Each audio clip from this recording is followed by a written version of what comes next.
환난이 영광이 되는 가정. 따라하십시다. 환난이 영광이 되는 가정. 네, 환난이 영광이 되는 가정. 이 말씀 제목으로 은혜를 나누고자 합니다. 여러분 주보의 두 번째 페이지에 제목이 눈꺼풀로 쓴 어버이날 편지라고 되어 있습니다. 그림을 하나 보면 주보에도 나와 있지만 저기 누워있는 사람이 전 프로농구 울산 모비스 코치였던 42살 난 박승일 씨입니다. 2m가 넘는 거인인데 종이인처럼 가만히 누워있고 그 옆에서 머리를 쓰다듬고 계신 분은 어머니 되시는 분이십니다. 박승일 씨가 루게릭병으로 11년 동안 투병 생활을 하고 있습니다. 루게릭병 중에서도 운동세포만 선택적으로 죽이는 희귀난치병에 걸려서 전신근육 마비 상태에 들어갔습니다. 그렇지만 이 박승일 씨는 지난 8일날 어버이날을 맞으면서 그냥 보낼 수 없었답니다. 부모님과 자신을 예수님 믿도록 인도해 주신 누나에게 감사의 편지를 쓰기 위해서 그는 애를 썼다는 것이죠. 그는 이 감사의 편지를 20분이 지나서야 가까스로 완성할 수 있었다고 합니다. 박승일 씨는 전신마비 상태이기 때문에 움직일 수 있는 근육이 눈동자의 눈꺼풀 뿐이라고 합니다. 그래서 앞에 붙어있는 글자판 다음 장면을 보면 저 글자판 별아붉게 다 써있죠. 그 글자판을 보면서 한 획 한 획 눈꺼풀을 껌뻑거리면 누나가 이를 보고서 하나하나 받아 적는 방법으로 편지를 썼습니다. 20분 동안 썼습니다. 그래서 완성된 편지 내용이 다음 그림에 나와 있죠. 넉 줄로 되어 있어.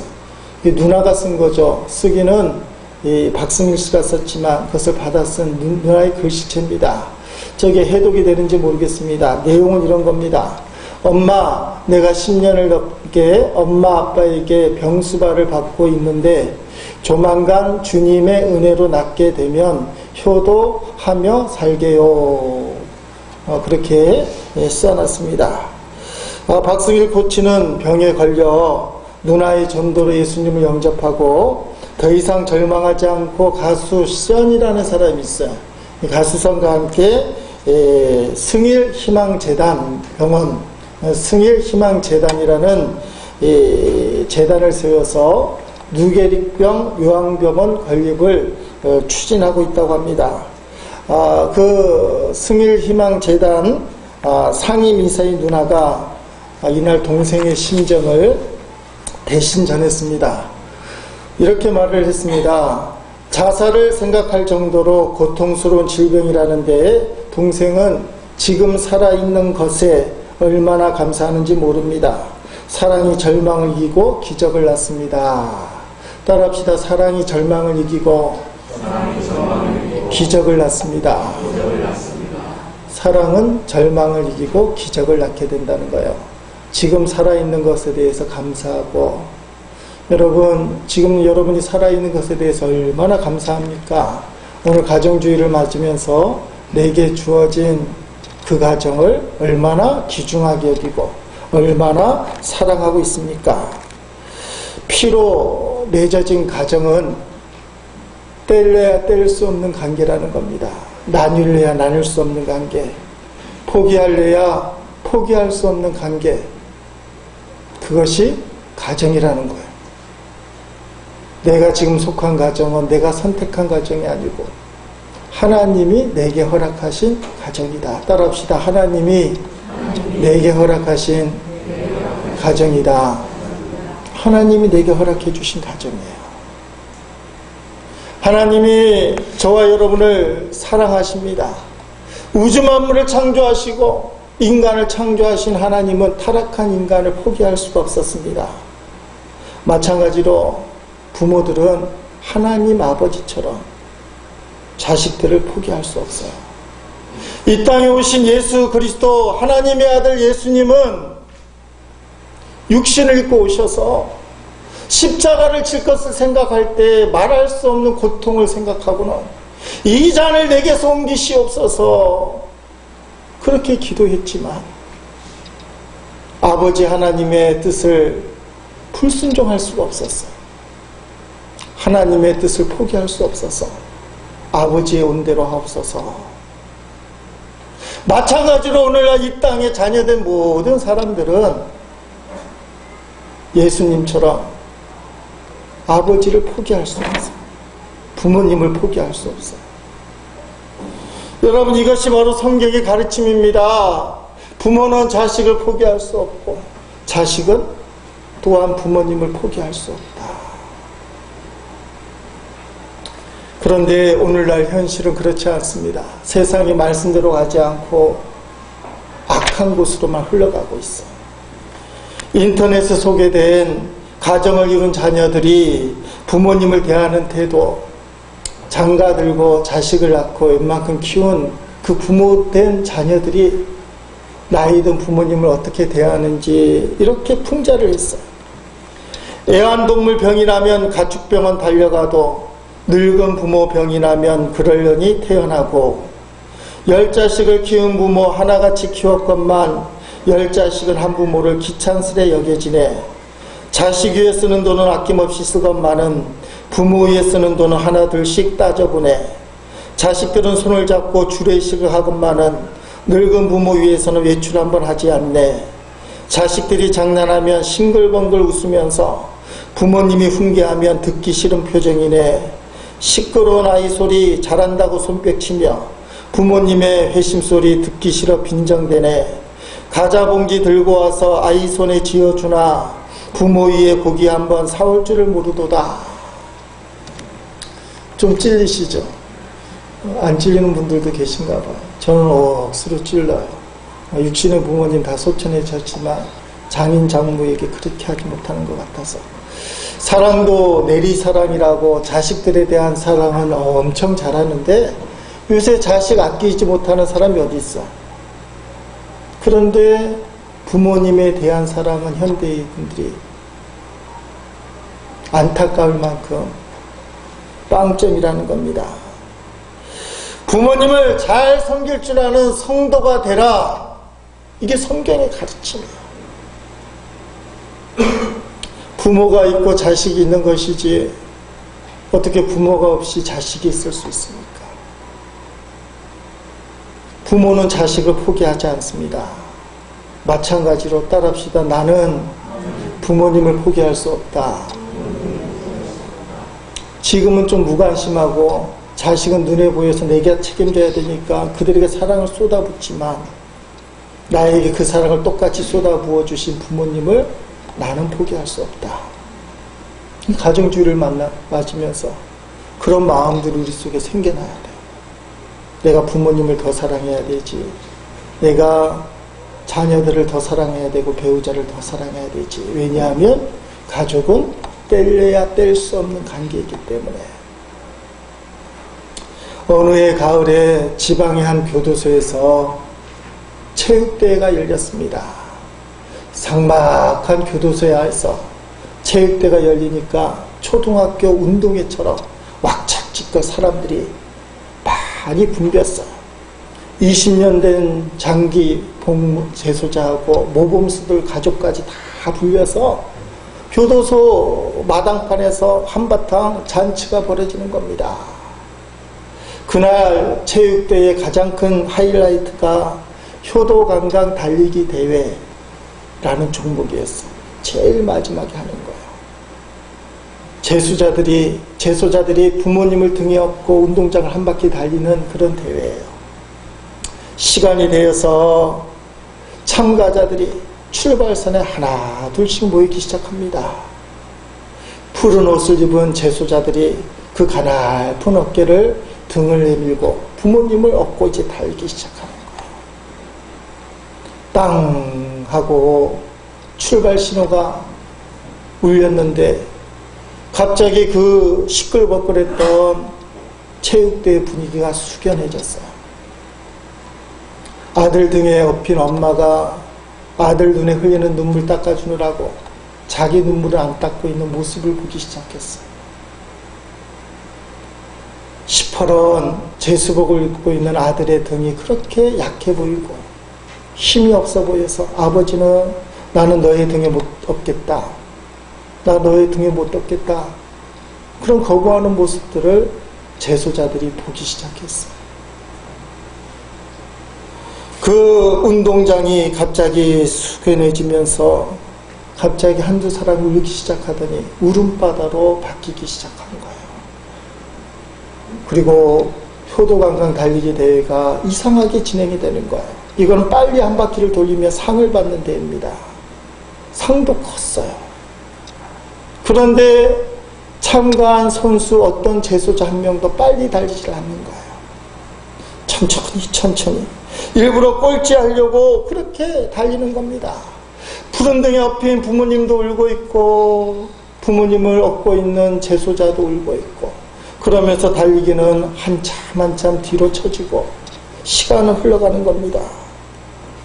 왜 그렇게 했을까요? 그들은 그렇게 해서라도 1초라도 부모님을 더 업고 싶었기 때문에 그렇습니다.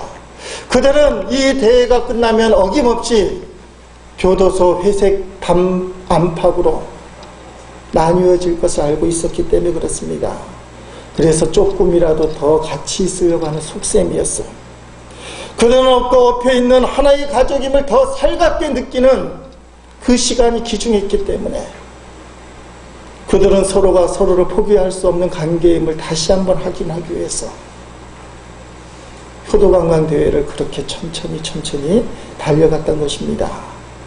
여러분, 세상의 모든 사람은 나를 버릴 수 있어도 가족은 나를 버리지 않아요. 동일하게 우리는 다른 가족을 버릴 수가 없는 거예요.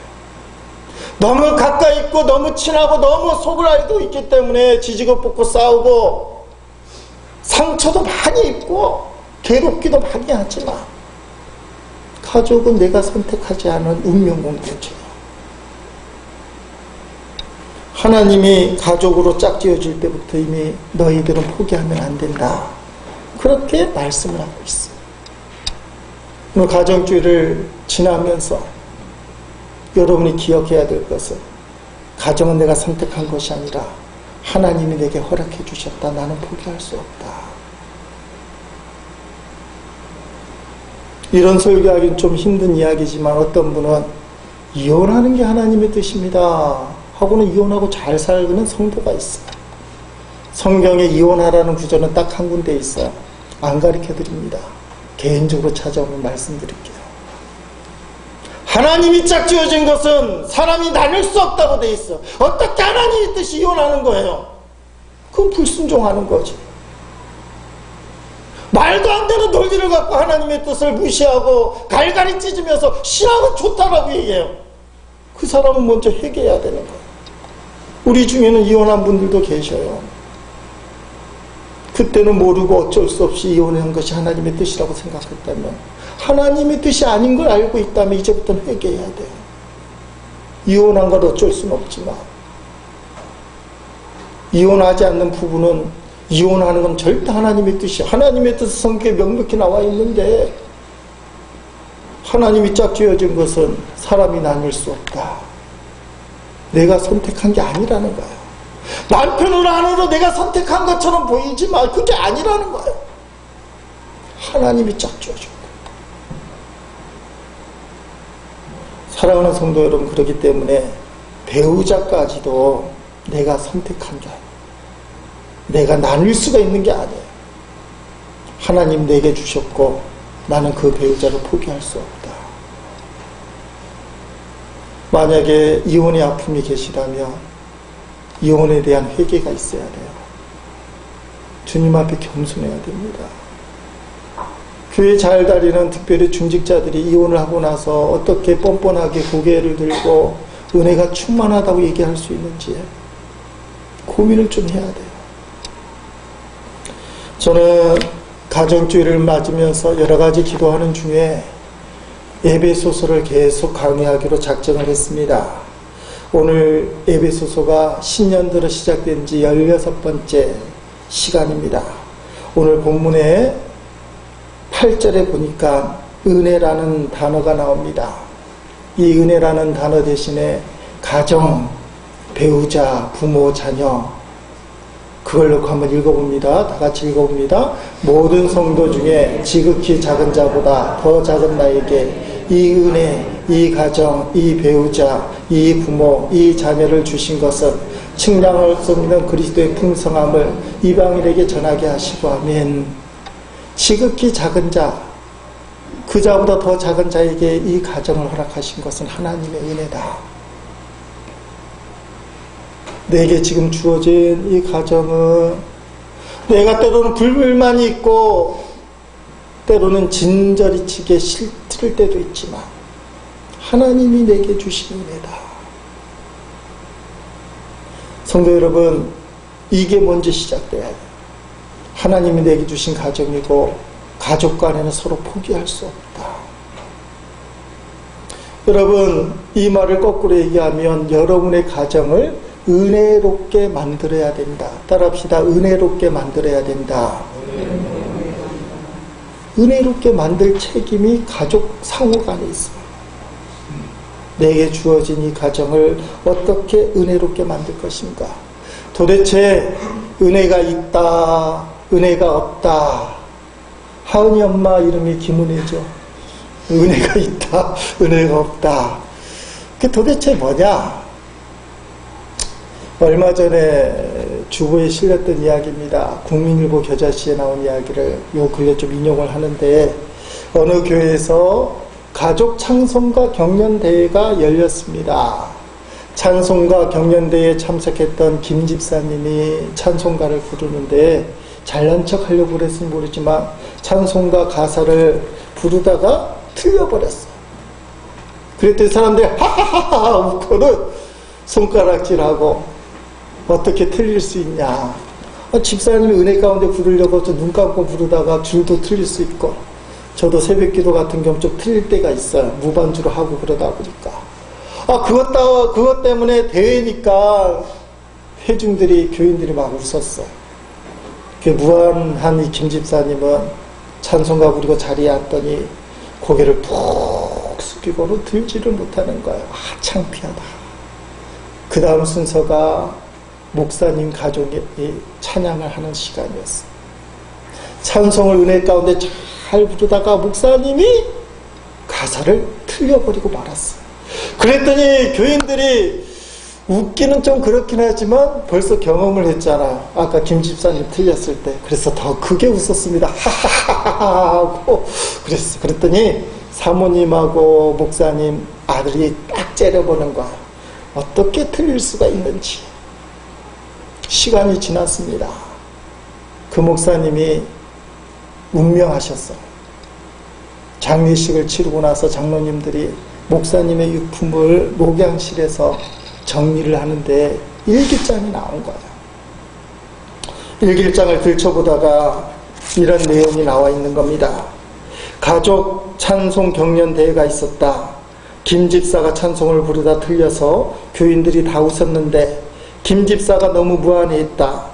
분위기가 이상해지는 것 같아 다음 차례로 우리 가족이 찬송을 부를 때 나도 일부러 틀려주었다.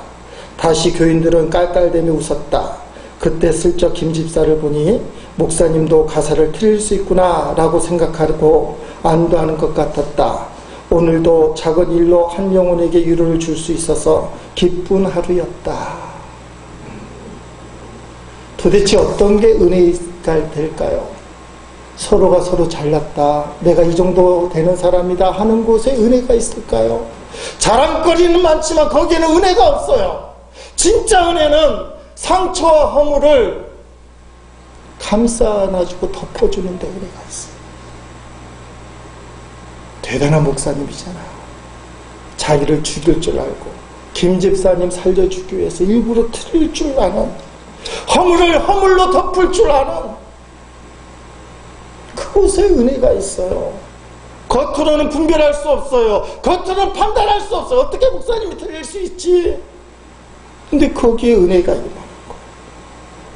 도대체 뭐가 은혜고 뭐가 은혜가 아닙니까? 일들이 잘 되고 그 사람이 드러나는 게 은혜일까요? 우리는 그것을 성공이라고 생각하고 그게 은혜 충만이라고 생각하고 은혜를 달라는 게 다 그렇게 달라고 얘기하는 거예요. 교회가 마땅히 그렇게 돼야 그런 식의 은혜가 충만해야 되지만 기본적인 은혜의 기초가 도대체 뭐예요? 허물과 상처가 드러났을 때 허물과 상처를 품어줄 수 있는 사람이 있는 곳이 은혜가 있는 거예요. 그건 가정에서도 그대로 적용이 돼요. 사도 바울이 오늘 본문에서 뭐라고 얘기합니까? 지극히 작은 자보다 더 작은 나에게 내가 저 사람을 평가할 수 없다. 난 저 사람보다 허물이 많다. 배우자가 왜 싸워요? 저 인간은 나보다 못하다. 왜 말을 안 듣지? 왜 내 생각대로 안 해주지? 하기 때문에 싸우는 거예요. 내가 저 사람보다 못하다. 내가 저 사람을 받들어줘야지. 남편을 받들어줘야지. 아내를 받들어줘야지 하면 작은 자가 되면 싸우지 않는데 가르치려고 하고 이끌어가는 큰 자가 되는 바람이 싸우는 거예요. 그러니 상처와 허물이 드러나면 그것을 쑤셔야 되는 겁니다. 사랑하는 성도 여러분, 어떻게 은혜가 있습니까? 어떻게 은혜로운 가정이 되고 어떻게 은혜로운 교회가 될 수 있습니까? 은혜로운 교회가 된다는 게 목사가 설교를 잘하고 목회를 잘하면 은혜로운 교회가 되겠습니까? 아니라는 거예요. 은혜로운 교회는 십자가의 사랑이 있어요. 허물을 덮어주는 그런 사람이 있어요. 이거는 선교에도 마찬가지요. 성가대에도 마찬가지. 어떤 일이 생겼을 때, 찬양을 하다 뭔가 틀렸을 때 그 틀린 것을 두고 쑤시고 후벼대는 판단이 아니라 그것은 나의 잘못입니다. 나 때문에 그렇습니다. 품는 한 사람이 생겨날 때 거기가 은혜의 자리가 되는 거예요. 은혜라는 것은 상대의 방에 허물이 드러났을 때 그것을 펼쳐내기보다 대신 짊어지기 시작할 때 진짜 은혜가 시작돼요. 목사로서 교인들이 기도할 때에 안타까움이 생길 때가 있습니다. 이렇게 기도할 때가 있어. 하나님, 우리 목사님 성령 충만케 하시고 목회 잘하게 하옵소서. 일반적으로 하는 기도고 틀리지 않았습니다. 수긍도 돼요. 그런데 이렇게 기도하면 더 좋지 않을까 생각합니다. 하나님, 우리 목사님 위해서 더욱 기도하지 않는 제가 잘못입니다. 제가 목사님 위해서 더욱 기도하겠습니다. 하나님, 우리 교인들이 목사님 위해서 더욱 기도하게 하시고 진심으로 목사님의 목회를 도울 수 있도록 우리를 인도하옵소서. 자기 희생의 기도 없는 가르치려고 하는 기도는 절대로 은혜롭게 전달되지 않아요. 오늘 대표 기도가 너무 잘했어요. 회개 기도 많이 있어서. 여러분, 목사가 은혜가 떨어졌을 때 주일날 교회 나오지 않는 김 집사를 보고 뭐라고 생각하겠어? 아니, 저 인간이 어떻게 교회도 안 나오지? 아무리 몸이 아파도 그렇지, 아무리 바빠도 그렇지, 주일만은 지켜야 되잖아. 어떻게 교회를 안 나올 수 있지? 은혜가 떨어질 때는 상대방을 후배돼요.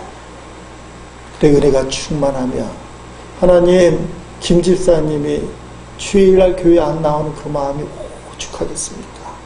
제가 그 마음을 느낄 수 있게 도와주시고, 그래도 주일날 교회는 나와야 될 텐데 제가 더 열심으로 목회해서 주님의 사랑을 김 집사님에게 전할 수 있도록, 믿음이 온전히 세워질 수 있도록 주님 종을 긍휼히 여겨 주시옵소서. 다시 내 탓으로 돌아와요. 그때는 목사가 은혜 충만한 거예요. 어떤 가정이 은혜 충만한 교회입니까? 어떤 가정이 은혜 충만한 가정입니까? 따라합시다. 내 탓이요. 그 가정이 은혜 충만한 가정. 그리고 기도를 하더라도 자기 희생의 기도가 따라가야 됩니다.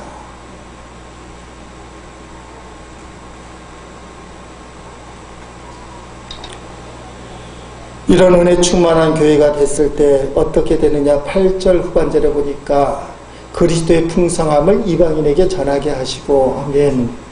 이런 은혜가 있어야 어떤 사람이든지 오면 그 사람을 품을 수 있는 거 아니겠습니까? 이런 은혜스러운 가정이 돼야 자녀들이 집을 찾아오고 싶고, 남편이 집에 들어가고 싶고, 아내가 집을 뛰쳐나오고 싶지 않는 그런 가정이 되는 게 아니겠습니까? 들어가기만 하면 화를 내고 가르치려고 하면 하고 틀렸다고만 얘기하고 다 내 탓이라 얘기하고 부부싸움 할 때 얘기하는 게 뭐예요? 당신 탓이요. 당신 맨날 내 탓이라고 그래요. 알고 보면 당신 탓이요. 다 상대방 탓이에요. 그 과정에 누가 들어가겠어요? 은혜의 시작은 자기 탓인데 내가 이런 희생을 각오하겠습니다.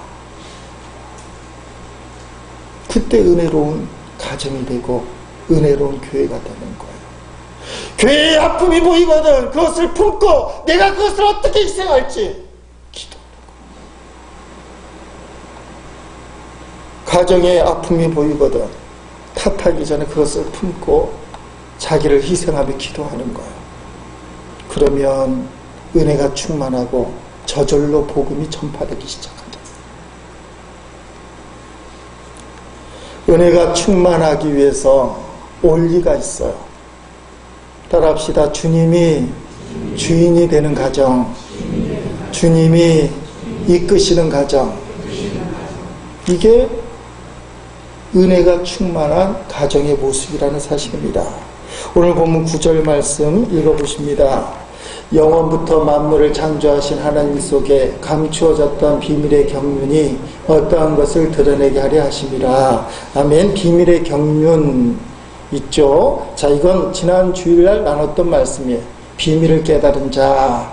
자, 이 비밀은 골로새서에 어떻게 표현되어 있습니까? 읽어보겠습니다. 이 비밀은 만세와 만대로부터 감추어졌던 것인데 이제는 그의 성도들에게 나타났고 하나님이 그들로 하여금 이 비밀의 영광이 이방인 가운데 얼마나 풍성한지를 알게 하려 하십니다. 이 비밀은 너희 안에 계신 그리스도시니 곧 영광이 소망이니라. 아멘. 비밀은 너희 안에 계신 그리스도다.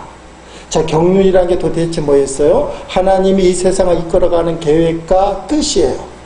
이 하나님의 계획과 뜻이 감추어졌기 때문에 비밀이라고 그러는 거예요.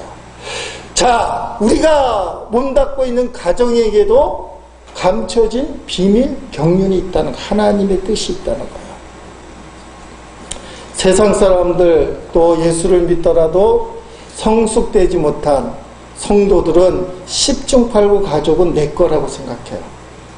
자식들 내가 꿈꾸는 대로 키우려고 생각해요. 심하면 남편도 내가 조종하고 싶고 아내도 내 맘대로 이끌고 싶어요. 왜냐하면 내가 선택했기 때문에. 이게 세상에 감추어진 비밀이라고 에베소서 3장 9절에 이야기하고 있습니다. 비밀의 경륜, 가정에 숨겨져 있는 하나님의 계획과 섭리가 비밀로 감추어져 있는데 이제는 드러나게 됐다 이거예요. 예수님 때문에.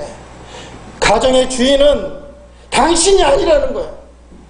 남편을 선택한 아내가 아니고 아내를 선택한 남편이 아니고 그래서 둘이 사랑해서 자식을 낳았는데 그 자식도 내 거라고 생각하는 당신이 주인이 아니고, 이건 세상 사람들이 다 자기가 주인이라고 얘기하지만 성경의 비밀의 경륜은 따라합시다. 주님이 주인이다.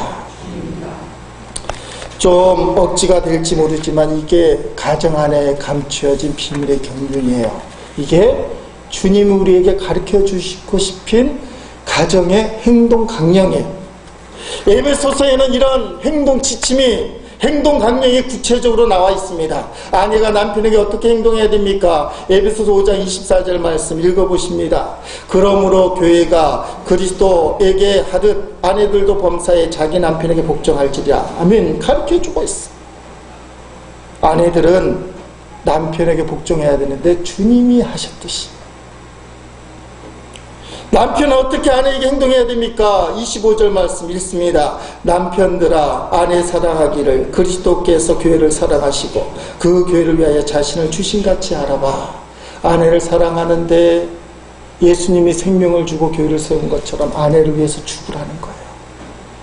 부인들은 복종만 하면 되고 남편은 어떻게 해요? 따라합시다. 죽으라. 별로 얘기를 안 하시는 것 같은데 속으로. 하긴 지금 남편들은 다 죽고 있잖아요. 남편들은 죽고 있어요. 자, 자녀가 부모에게 어떻게 취해야 되는지 가르쳐주고 있어요. 에베소 6장 1절 있습니다. 자녀들아 주 안에서 너희 부모에게 순종하라. 이것이 오늘이라 하면 가정에 숨겨진 비밀의 경륜이 주 안에서 부모에게 순종하는 것만 허락돼요. 그러니까 오늘 가정주일 맞으면서 효도한다고 교회 안 나오는 효도는 따라합시다. 짝퉁이다. 비밀의 경륜을 모르고 세상적으로 하는 거예요. 효도는 주 안에 살아. 자, 부모가 자녀를 어떻게 양육하느냐 4절 말씀이 있습니다. 또 아비들아 너희 자녀를 노엽게 하지 말고 오직 주의 교훈과 훈계로 양육하라 하며 남편과 아내, 아내와 남편, 자식과 부모, 부모와 자식 간에 반드시 주님이 계셔야 돼요. 이게 가정에 숨겨져 있는 비밀의 경륜이라 하나님의 계획이에요. 하나님의 섭리. 이렇게 가정이 이끌어져야만 은혜가 충만한 가정이 된다. 흔들림이 없는 가정이 된다.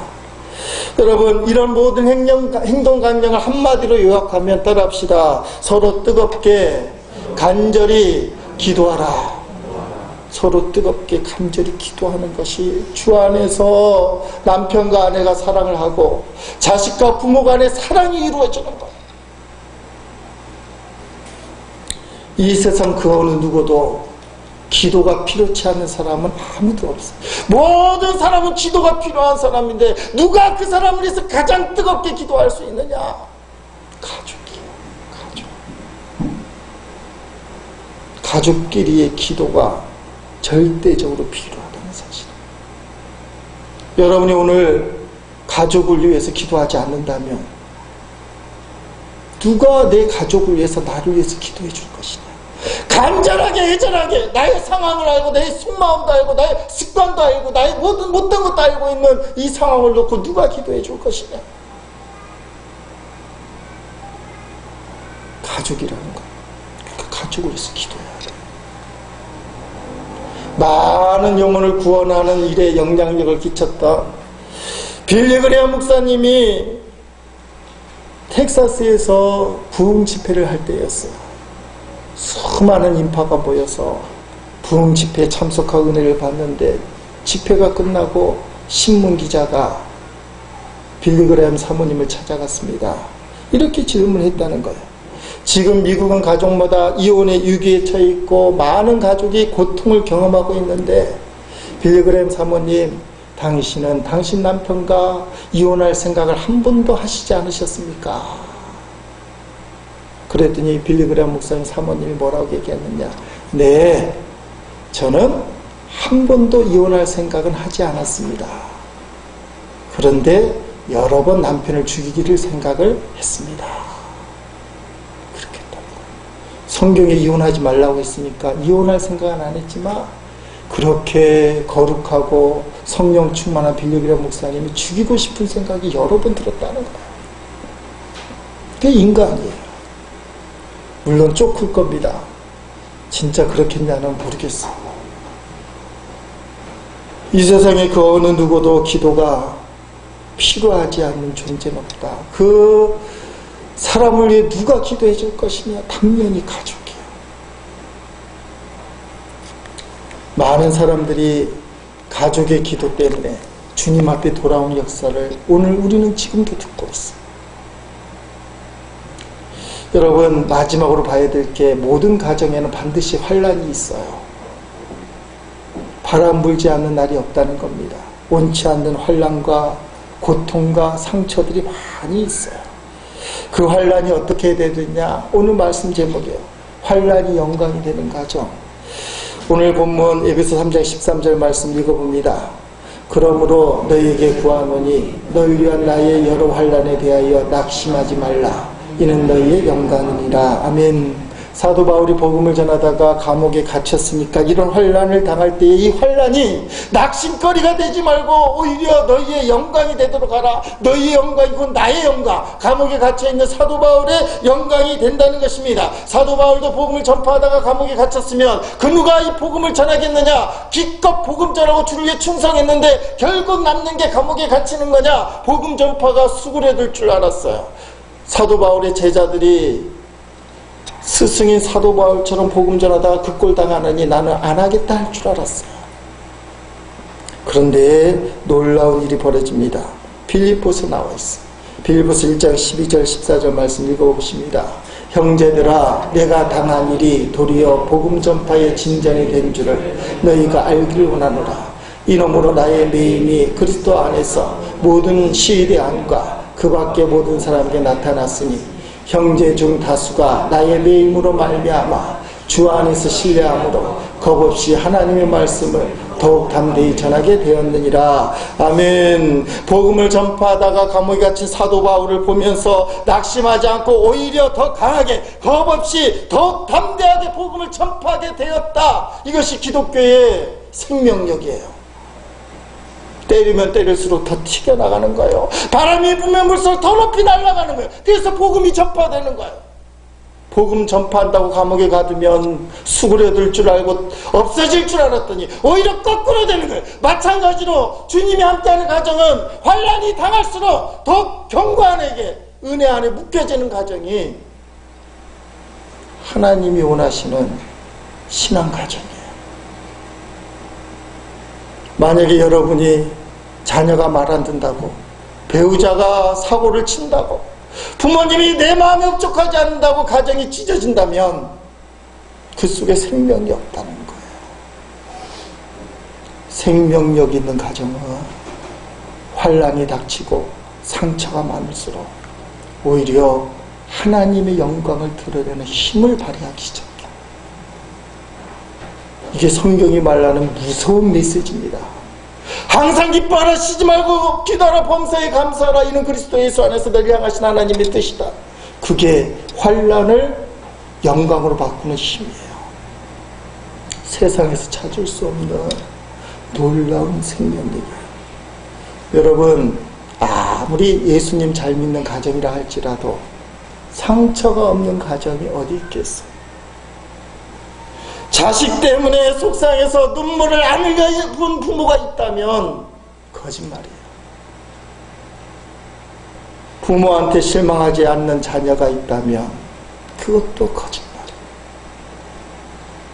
반드시 100% 절대적으로 성도 가정에도 상처가 엄연히 존재하는데 숨길 수 없는 그 상처를 어떻게 할 거냐? 그 상처 때문에 낙심하고 아무것도 하지 못하고 절망 가운데 빠져드는 게 하나님의 뜻이냐? 따라합시다. 상처가 영광이 되게 하라. 그게 기독교의 힘이에요. 환난이 영광이 되는 것이 사도 바울이 경험한 고백이에요. 내게 있는 상처, 우리 가정에 있는 상처가 하나님의 영광이 되게 하는 게 기독교의 생명력이에요. 지금도 가정 중에 상처 있는 가정들이 많잖아. 자식 문제 때문에 저절로 눈물이 나오는 부모님이 있고, 배우자만 생각하면 속이 아리고 애려서 어쩌다가 이 지경이 됐을까 하는 그런 부부도 엄연히 존재해요. 이런 상처를 어떻게 해야 됩니까? 그것 때문에 낙심하는 게 하나님의 뜻이 아니에요. 그 상처를 부여잡고 하나님의 영광을 만들어야 돼요. 여러분, 지금 유럽에 있는 나라들이 그나마 선진국들이고 기독교 국가잖아요. 재밌는 조사가 있습니다.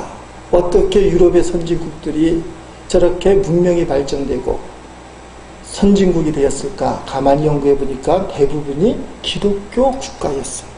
어떻게 유럽이 기독교 국가가 됐을까를 연구해 보니까 바이킹 때문에 그렇다는 거예요.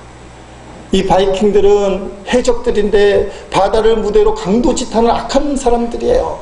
이 사람들이 물건만 도둑질하고 강도질하는 것이 아니라 사람도 납치하고 노예로 부리고 여자들도 납치하고 마음에 들면 부인을 삼았다는 거예요.